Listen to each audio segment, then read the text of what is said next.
Salam sejahtera untuk kita semua. Om Swastiastu, Namo Buddhaya, Salam Kebajikan.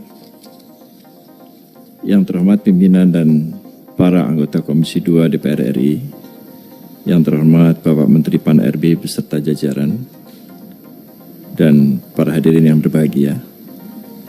Puji dan syukur kehadirat Tuhan Yang Maha Esa, hari ini kami dapat bersilaturahmi pada rapat kerja dan rapat dengar pendapat antara Komisi 2 DPR RI dengan Kementerian Pan-RB dan BKN. Pada kesempatan ini kami mengucapkan terima kasih atas dukungan, saran, dan masukan dari Komisi 2 yang disampaikan selama ini. Pimpinan dan anggota Komisi 2 yang saya hormati, sesuai dengan agenda rapat pada hari ini, kami akan menyampaikan mengenai pendataan tenaga non-ASN. Ini pengelompokan yang berbeda. Kita bisa melihat berapa jumlah perawat, bidan, asisten tenaga kesehatan, dokter, nutrisionis untuk tenaga kesehatan. Untuk tenaga pendidik ada guru dan dosen, penyuluh juga banyak sekali, penyuluh agama, penyuluh pertanian, penyuluh KB, penyuluh kehutanan. Untuk tenaga teknis ini ada tenaga pengelola, satuan pengamanan, ini Satpam ini masuk ke dalam tenaga teknis, tenaga kebersihan, ini juga masuk ke dalam kelompok teknis, dan tenaga administrasi, baik administrasi umum, pendamping klien, operator sekolah, operator siak, dan operator dapodik. Berikutnya. Nah, ini pengelompokan berdasarkan masa kerja. Jadi tenaga honorer non-ASN yang masa kerjanya di atas 11 tahun itu besar sekali.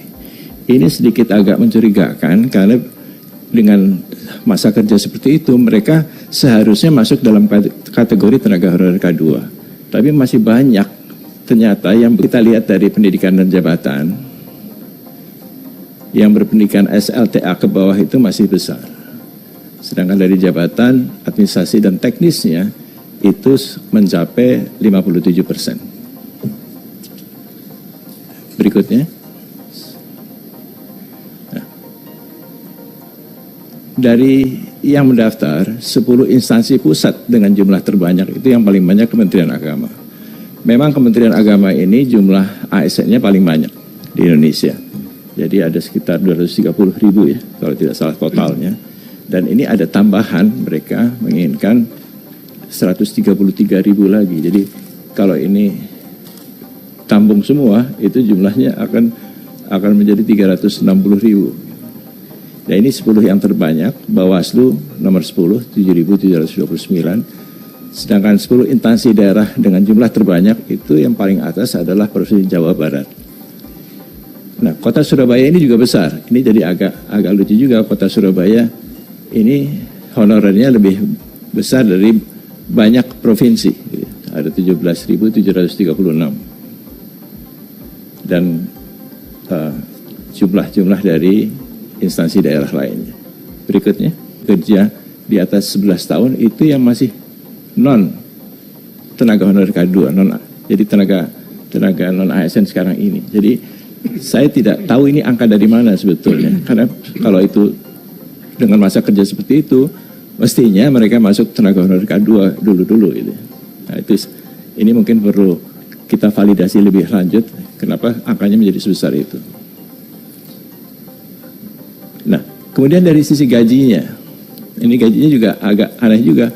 Ada yang di atas 10 juta, banyak juga itu yang gaji non-ASN di atas 10 juta. Ada 5.943. Tapi ada juga yang tidak punya gaji sama sekali, kosong. Jadi ini juga agak mengherankan kenapa mereka bekerja sebagai non-ASN tapi tidak bergaji sama sekali. Itu ada 261.023 orang. Mungkin mereka tidak dibayarkan dari APBD sehingga tidak ada bukti untuk membayar gajinya.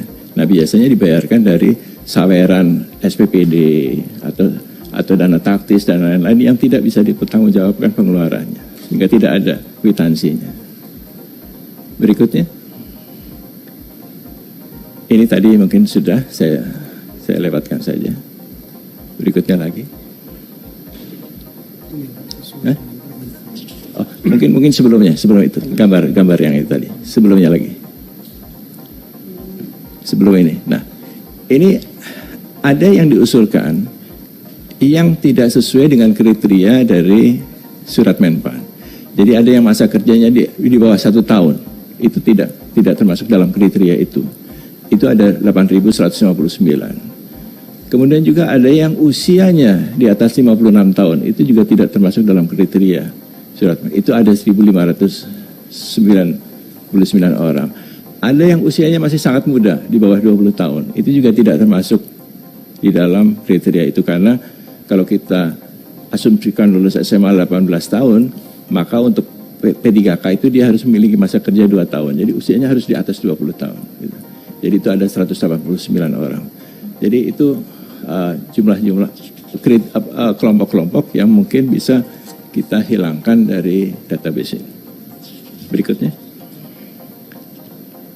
Ini beberapa instansi yang tidak mengusulkan. Jadi di pusat ini ada 14 instansi, sedangkan di Papua, bukan di Papua Barat, di Papua 4 provinsi, sekarang menjadi 4 provinsi, waktu itu hanya 1 provinsi, itu tidak mengusulkan karena tenaga honorernya sudah mendapatkan formasi P3K secara khusus tahun lalu. Jadi sekarang ini sedang tes mereka, dan karena mereka sudah ikut tes semua, maka tidak memiliki lagi tenaga honorer. Berikutnya, yang terakhir. Nah, dari data itu kami melihat banyak data yang belum sepenuhnya menggambarkan data sebenarnya. Banyak yang mungkin merekayasa data itu. Jadi ini mungkin perlu pendalaman lebih lanjut, dan masih banyak 120 instansi yang belum menyampaikan surat pertanggungjawaban mutlak.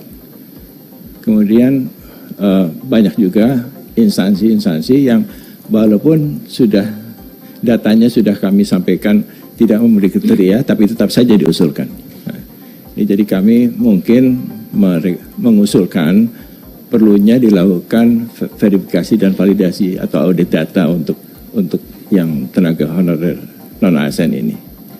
Saya kira demikian Bapak Pimpinan, anggota Komisi 2 yang terhormat, yang dapat kami sampaikan, dan atas perhatiannya kami ucapkan terima kasih. Assalamualaikum warahmatullahi wabarakatuh.